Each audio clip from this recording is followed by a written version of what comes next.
Avant l'ombre, il y avait la lumière.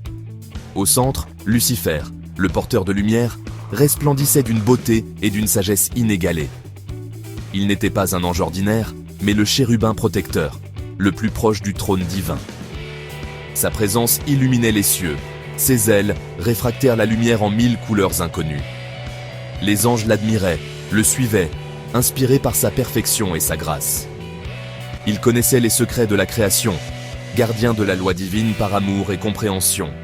Lucifer menait l'adoration chaque matin, unissant les cœurs dans la louange. Personne n'aurait pu imaginer qu'une fissure puisse troubler cette harmonie parfaite. Mais même au sein de la lumière, l'histoire réserve parfois des tournants inattendus. Un jour, le Créateur convoqua tous les anges dans un silence solennel. Il présenta son Fils, Jésus, comme son égal, partageant sa nature et son autorité. Un décret tomba. Tous devaient honorer le Fils comme ils honoraient le Père. Les anges fidèles accueillirent en cette révélation avec joie et adoration renouvelée. Mais Lucifer, figé, sentit une tempête naître en lui.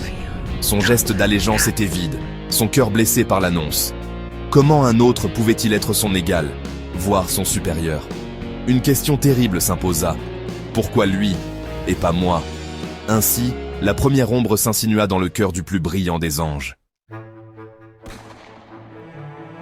L'annonce divine devint pour Lucifer une dissonance insupportable. Il continuait ses fonctions, mais la jalousie grandissait en lui. Chaque hommage rendu au Fils était une blessure à son orgueil. Il se persuada que cette nouvelle hiérarchie était une injustice. L'envie transforma son admiration en ressentiment. Il rêva d'égaler Dieu, d'élever son trône au-dessus des étoiles. Extérieurement soumis, il cachait une rébellion naissante. Ce fut le premier mensonge de l'univers. Derrière un masque de loyauté, il préparait son plan. La lumière de son âme se teintait désormais d'orgueil et d'ambition. La rébellion de Lucifer débuta par des murmures, non par la guerre. Il sema le doute parmi les anges, questionnant la justice du Créateur. Il se présenta comme défenseur de la liberté, insinuant que l'élévation du Fils était une tyrannie. Certains anges, troublés, commencèrent à douter. L'harmonie céleste se fissura, la discorde s'insinua. En public, Lucifer restait loyal. En privé, il menait la conspiration. Il flattait, promettait, mentait, déformant la vérité divine. La sédition s'étendit, préparant le ciel à une rupture irréversible. Les anges fidèles, attristés, tentèrent de ramener Lucifer à la lumière. Ils lui rappelèrent l'amour de Dieu et les jours de joie partagés. Leurs supplications sincères ne firent qu'attiser sa colère. Pour Lucifer, revenir en arrière était une humiliation insupportable. Il accusa ses amis de trahison, rompant tout dialogue. Sa lumière se corrompit, son être se tordit sous la haine. Il n'était plus le porteur de lumière, mais une flamme noire. Son refus marqua un point de non-retour. La guerre était inévitable. Les anges fidèles pleurèrent la perte de leur frère et de la paix céleste. Le temps du choix était venu. Fidélité au Créateur ou allégeance à Lucifer. La division déchira les cœurs angéliques, séparant amis et familles. Guidés par Michel, les anges fidèles choisirent l'amour et l'obéissance. Un tiers des anges suivit Lucifer, séduit par ses promesses. Le ciel, jadis uni, se retrouva face à deux armées prêtes à s'affronter. Le silence précéda la tempête, les harpes se turent. Les allégeances étaient déclarées. La guerre devenait inévitable. Ce serait une guerre civile, une tragédie cosmique. Le ciel se préparait à l'impensable, le combat entre frères.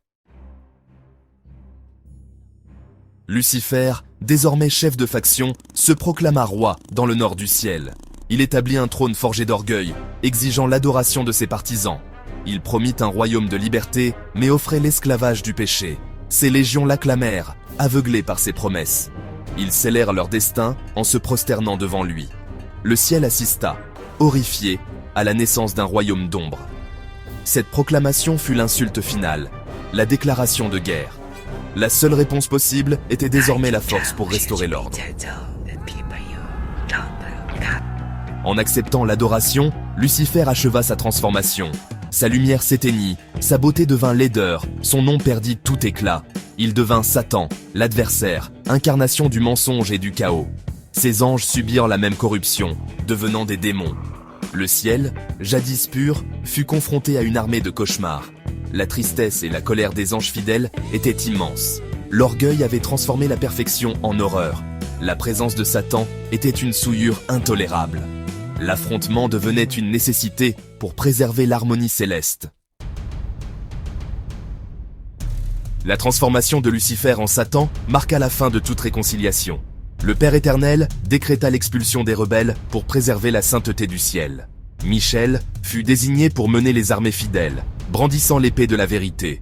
Les anges loyaux combattaient par amour, non par haine. Satan, dans son arrogance, croyait pouvoir l'emporter. Le ciel devint un champ de bataille, lumière contre ténèbres. Le silence précéda le choc de la première guerre cosmique.